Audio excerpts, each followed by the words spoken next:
자, 한 거대 제약사의 미래를 두고 무려 8천억 달러짜리 도박이 벌어지고 있다면 믿으시겠어요? 오늘 바로 그 아스트라제네카의 수수께끼를 함께 풀어보겠습니다. 지금 아스트라제네카를 보면요. 이게 정말 엄청난 성장의 정점일까요? 아니면 이 화려한 성공 뒤에 뭔가 좀 위험한 신호들이 숨어 있는데 우리가 그걸 놓치고 있는 건 아닐까요? 바로 이 질문이 오늘 이야기의 핵심입니다. 이야기의 스케일을 알려면 이 숫자부터 봐야 합니다. 무려 540억 달러, 2024년 예상 매출인데요. 와, 이러니 아스트라제네카가 업계의 거인이라고 불리는 거고 이들이 뭐 하나 결정할 때마다 시장 전체가 들썩이는 거죠. 자, 그럼 이 복잡한 수수께끼 어떻게 풀어볼까요? 오늘 저희가 따라갈 길입니다. 먼저 아스트라제네카의 거대한 도박, 바로 500억 달러짜리 미국 도박부터 시작해서요. 그 다음엔 성공과 실패라는 양날의 검, 그리고 갑옷에 냔 균열은 없는지, 시장은 이걸 어떻게 보는지, 마지막으로 2030년으로 가는 길은 어떨지 하나씩 차근차근 짚어보겠습니다. 좋습니다. 그럼 첫 번째 퍼즐 조각부터 맞춰보죠. 바로 500억 달러의 미국 도박. 이건 그냥 돈을 좀 쓴다 이런 차원이 아니에요. 말 그대로 회사의 미래를 통째로 건 엄청난 베팅입니다. 핵심은 바로 이 숫자, 500억 달러. 정말 어마어마한 돈이죠. 근데 아스트라제네카가 이걸 2030년까지 다른 데도 아니고 오직 미국 내 제조시설이랑 연구개발에 다 쏟아붓겠다고 선언한 겁니다. 이게 그냥 돈만 던지는 게 아니라는 게 여기서 드러나요. 보세요. 버지니아에는 요즘 핫한 체중관리 약물 공장을 새로 짓고 메릴랜드에는 생산시설을 2배로 늘립니다. 목표는 아주 명확해요. 사업의 중심을 아예 미국으로 옮겨서 전체 매출의 절반을 미국에서 벌어들이겠다. 바로 이 거대한 계획의 시작인 거죠. 그런데 말이죠. 이렇게 큰 도박에는 항상 그림자가 따르기 마련입니다. 바로 양날의 검처럼요. 이게 무슨 뜻이냐면 정말 엄청난 성공을 거두는 동시에 그만큼 뼈아픈 실패도 겪을 수 있다는 거죠. 이보다 더 드라마틱한 대비가 있을까요? 진짜 영화 같아요. 한쪽에선 에너투라는 신약으로 10년 만에 엄청난 성공을 거둡니다. 박수갈채가 쏟아지죠. 그런데 바로 그 같은 달에 다른 한쪽에선 세레일랄라 설팁이라는 기대주가 핵심 임상시험에서 똑 떨어져 버립니다. 이게 지금 아스트라제네카가 처한 현실이에요. 그럼 그 성공이 대체 얼마나 대단했냐? 바로 이 무진행 생존기간, PFS라는 걸 보면 알 수 있어요. 용어는 좀 어려운데 쉽게 말해서 암이 더 나빠지지 않고 환자가 버티는 기간이에요.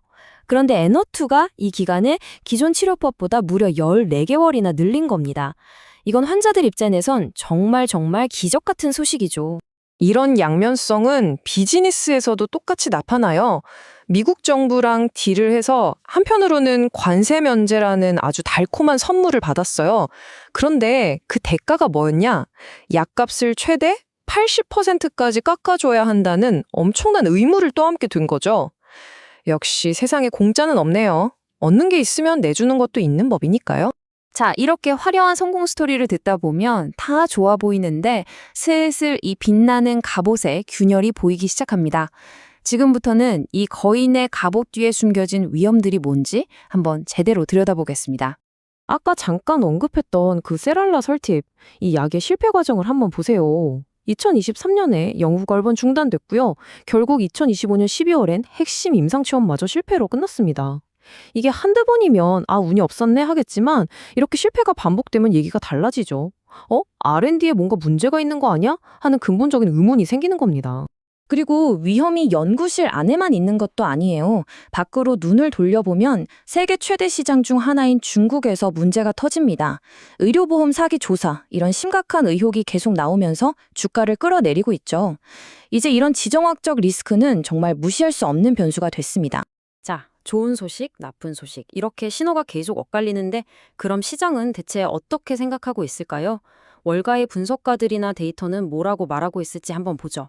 일단 전문가들, 그러니까 애널리스트들은 아직 꽤 긍정적인 것 같아요. 이 그래프 한번 보세요. 현재 주가가 여긴데 평균 목표 주가는 이만큼 더 높죠. 앞으로 10% 이상은 더 오를 수 있다. 이렇게 잠재력을 높게 보는 겁니다. 근데 재미있는 건 순수하게 데이터만 보면 이야기가 좀 달라져요. 대부분의 기술 지표는 사세요 하고 파란불을 켜고 있는데 동시에 RSI라는 지표는 너무 과열됐어요 하면서 노란불을 깜빡이고 있는 거죠. 한마디로 시장도 아직 확신을 못하고 좀 헷갈려 한다는 뜻입니다. 이런 복잡한 상황에 CEO가 변수 하나를 더 던졌습니다. 뭐냐면 회사의 주식 상장지를 아예 영국에서 미국으로 옮기는 걸 생각하고 있다는 거예요. 왜?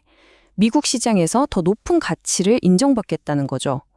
이건 정말 판 전체를 흔들 수 있는 엄청난 승부수입니다.